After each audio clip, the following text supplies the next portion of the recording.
Granny, just as a captain and as a leader on this team, how do you kind of help in these situations when things are tough? I know obviously it was more offensive than the defensive side, but as still a leader, how do you kind of help rally the troops, so to speak?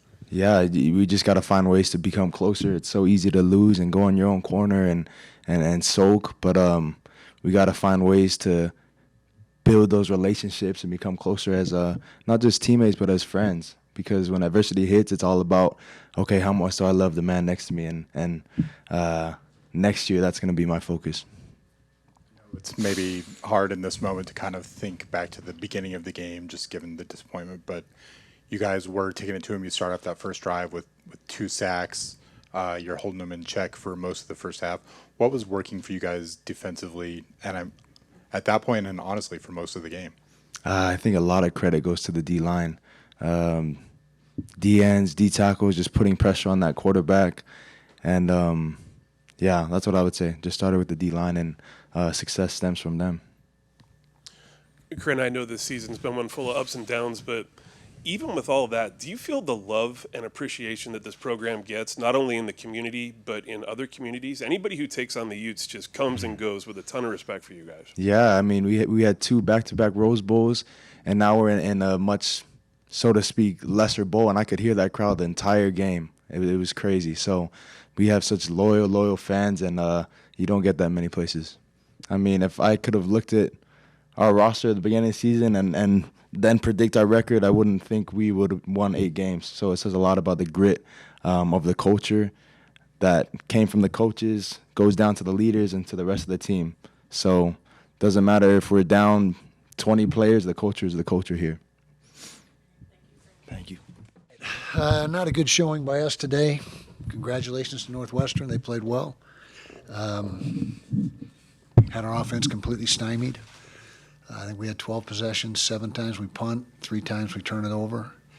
Once we don't get it on 4th down, and once we score. So I thought our defense played pretty good, kept us in the game, and gave up a few big plays down the field. But they're good players on Northwestern's team, and they're going to make some plays. So just didn't have enough in the tank on offense, and like I said, couldn't get much going. So questions. Kyle, with quarterback play, there's been a lot of talk about Brandon Rose this year. At the end, just if he would be available to play, were you still trying to preserve his medical red shirt, and that's why maybe you didn't make a change at all? Nope, he just is not ready to do that yet. He's just not from a grasp of the offense and the decision making. He's still in his learning stages, and he's got a lot of things going for him. He's got a big arm, and he moves around pretty good.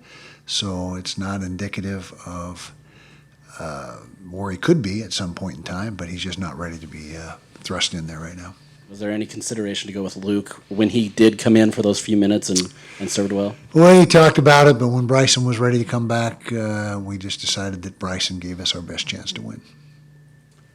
What was Northwestern doing so well to kind of get you guys off kilter, especially early in the game? Seemed like you got a little bit of momentum in the 4th, but that was about it. Yeah, nothing that they hadn't shown all year long. There was nothing out of character or new schemes they just played their gaps very sound. They tackled well. We didn't tackle very well on defense. That's something that we usually do a better job. We could have played even better defensively had we tackled well. But they tackled well, made some plays on the ball field, a couple interceptions that were big.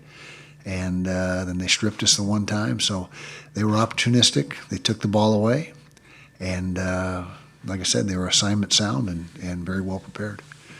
JJ was doing pretty well up until the injury. What can you tell us about what happened with him? Hopefully it's nothing serious. Don't know definitively yet, but right now it looks like something that is not going to be long term. And so we'll hope that is the case as they further evaluate. A couple times when Brandon Rose was, kind of warming up, Barnes was in the middle of the huddle. What were you trying to kind of say to him to get him in the game, or what was Barnes saying to the team there? Okay, Brandon Rose was warming up on the sideline. Yeah, When he was, there was a couple times in the outside of the huddle that he'd be warming up. I don't know if that was just him or That was just him warming up. Yeah, he wasn't instructed to do so or anything like that. And then what was your second part about Bryson? there's a couple times Bryson was in the middle of the huddle. What was he trying to say to the guys to get them going? Yeah, he was just trying to motivate them and get them, and generate a spark. And Bryson's a good leader, and the players respect him. They elected him captain after we went through, I think, 8 captains this year because they kept getting hurt or opting out. And so we went through 8 captains, but he eventually got voted team captain, and like I said, the players respect him. In your view, what made just getting any sort of offense going, flowing so difficult tonight? Was it Offensive line play? They beat us up front. Yeah, typically we own the line of scrimmage. Tonight was not that. That was not the case. We did not play as well as we typically do up front, and that's where everything starts up front. And so we weren't able to really get much of a push. We did hit a few creases here and there, but nothing consistent. We didn't consistently run the ball as well as we usually do. Kyle, back here, your team dealt with a lot of adversity, and Mackay was able to find the end zone after dealing with a lot of adversity himself. Can you just talk about him and how he was able to kind of just have a moment tonight for your offense? Yeah, it was great to see him back out there. He's been through a lot this season. Obviously not with us, but off the field, getting healthy and getting back to the point where he can play. We were extremely excited when we got the word that he was going to be able to be available in this game. He did some good things. He's still a little bit out of shape. He only had a couple weeks to get ready. When you're sitting out for 3 months and you only have a couple weeks to get ready, that's a tough order. But we're excited that he's coming back next year as well, and he's going to be part of what we do next year and an integral part of what we do next year. He brings a lot to the table.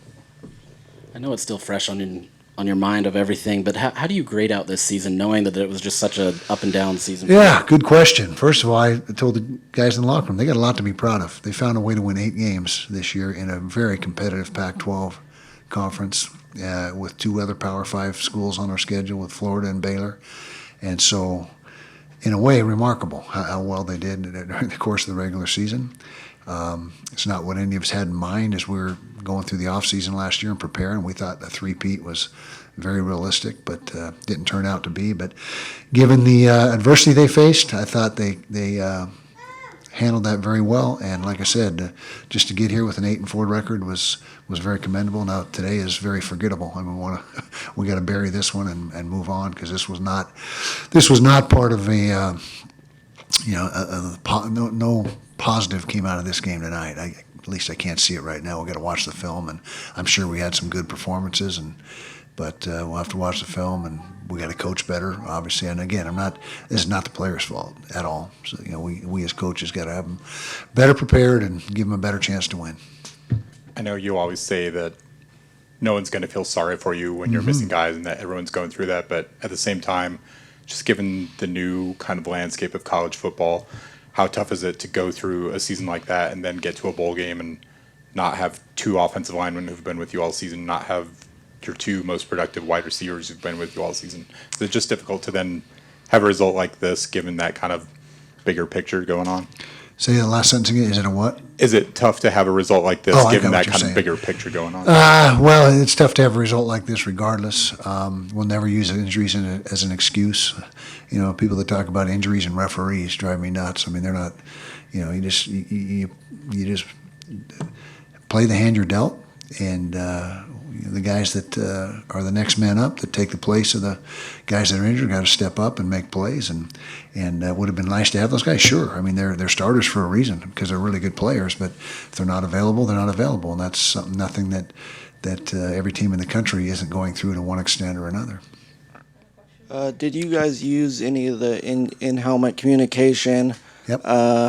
Or the tablets, and how did that go? Used them both, and I thought it went very well, especially the tablet part of it. Now, we didn't have any chance to work with the tablets in practice. We did with the communication in the headsets, and we thought that was a big positive as well. And I'm hoping they adopt it next year because it makes so much sense, and all the sign stealing and the things you read about, all that crap would be out the window with the communication, if they go to that. The tablets, like I said, it was a positive. They're still trying to figure out. We had a video in the NFL. They just have still shots, so there's still a lot to be ironed out with the tablets, and I'm not sure if that will be adopted next year. But I feel very confident that we're going to have the communication in helmet communication. Who on defense were you communicating with? Primarily Karenni Reed, the middle linebacker. Yeah.